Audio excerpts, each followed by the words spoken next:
tahun 2025. Amerika Serikat dan Tiongkok terjebak dalam persaingan kekuatan yang rumit, terlibat dalam kompetisi diam-diam untuk mendominasi militer. Simbol paling kuat dari persaingan ini, kapal induk, benteng terapung lautan. Amerika Serikat memiliki 11 raksasa ini, bukti supremasi angkatan lautnya yang tak lekang oleh waktu. Tiongkok, naga yang sedang bangkit, punya 3. Kapal induk pada dasarnya adalah pangkalan udara bergerak, yang mampu menyerang target jauh dari pangkalan. AS mengandalkan armada kapal induknya untuk mempertahankan keberadaannya di panggung dunia. Tiongkok melihat kapal induk sebagai kunci untuk menantang dominasi Amerika.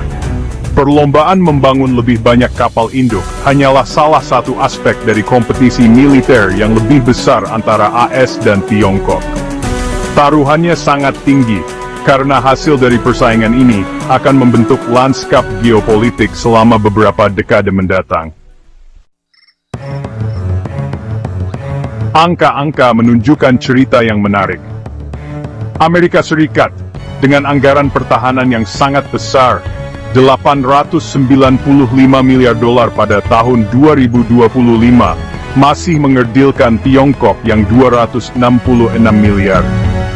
Kekuatan finansial ini memungkinkan AS untuk mempertahankan keunggulan teknologi, berinvestasi dalam penelitian dan pengembangan, dan menurunkan pasukan militer yang sangat terlatih dan lengkap.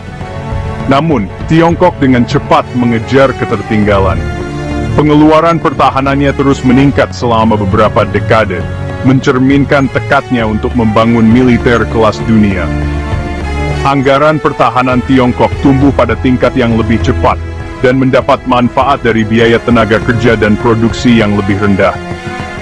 Ini berarti Tiongkok dapat mencapai lebih banyak kemampuan militer per dolar yang dibelanjakan, secara bertahap mengikis keunggulan kuantitatif AS. Tiongkok memiliki tentara tetap terbesar di dunia, dengan lebih dari 2 juta personel aktif dibandingkan dengan 1,4 juta personel AS. AS mengimbangi ukuran pasukannya yang lebih kecil, dengan pelatihan, teknologi, dan pengalaman yang unggul. Aspek kualitatif kekuatan militer, seperti pelatihan, teknologi, dan kepemimpinan, semakin memperumit gambaran, sehingga sulit untuk menyatakan pemenang yang jelas hanya berdasarkan angka. Dalam dunia yang semakin kompleks ini, kekuatan militer tidak hanya diukur dari jumlah personel atau anggaran, tetapi juga dari kemampuan untuk beradaptasi dan berinovasi. Di darat, Tiongkok menikmati keunggulan jumlah, menurunkan pasukan tangguh yang terdiri dari 6.800 tank, dibandingkan dengan 4.640 tank milik AS. Kekuatan darat ini memberikan Tiongkok keunggulan signifikan dalam pertempuran darat. AS melawan dengan kekuatan udara yang unggul, dan doktrin yang menekankan mobilitas dan serangan presisi. Kekuatan udara ini memungkinkan AS untuk mendominasi langit, dan memberikan dukungan udara yang kritis bagi pasukan daratnya. Artileri Amerika terkenal karena akurasi dan kemampuan destruktifnya. Di udara, AS berkuasa. Dengan teknologi canggih dan pelatihan yang intensif, artileri ini mampu menghancurkan target dengan presisi tinggi.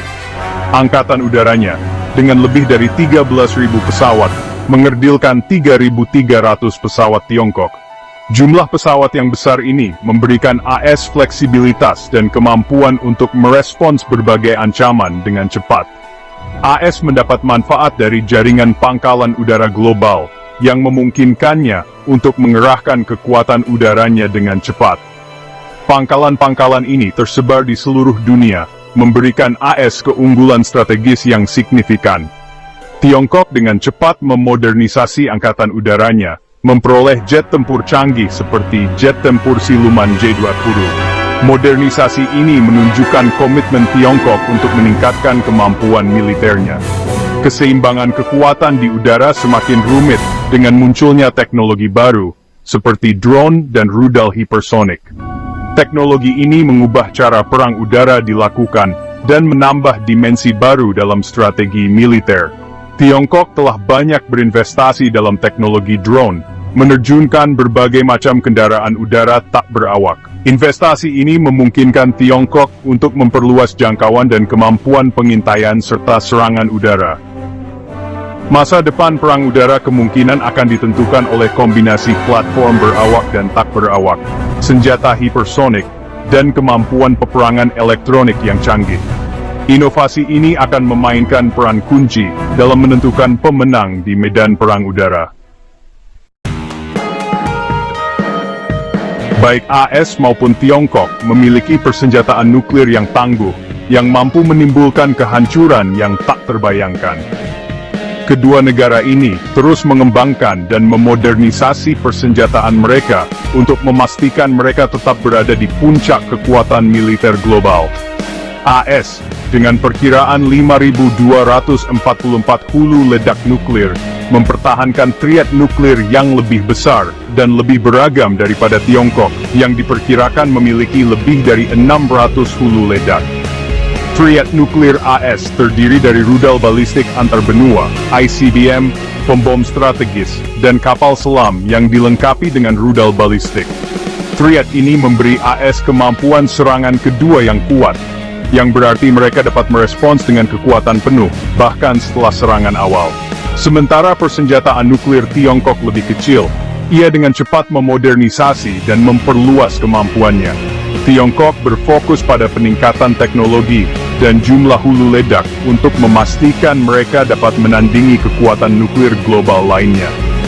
Tiongkok sedang mengembangkan ICBM baru dengan banyak hulu ledak dan meningkatkan kekuatan SLBM-nya.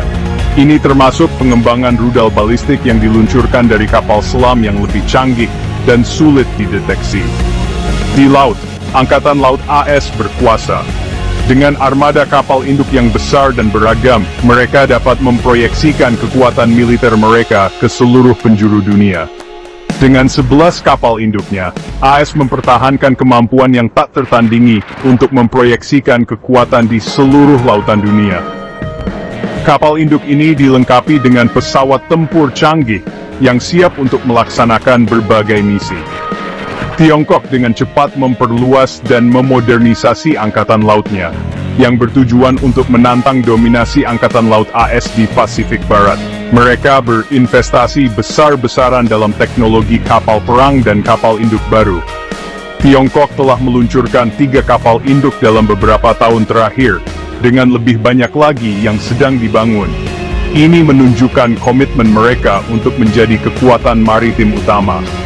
Sementara Angkatan Laut AS masih memiliki keunggulan yang signifikan, modernisasi Angkatan Laut Tiongkok menimbulkan tantangan yang semakin besar bagi dominasi maritim AS, khususnya di kawasan Asia Pasifik. Persaingan ini diperkirakan akan terus meningkat di tahun-tahun mendatang.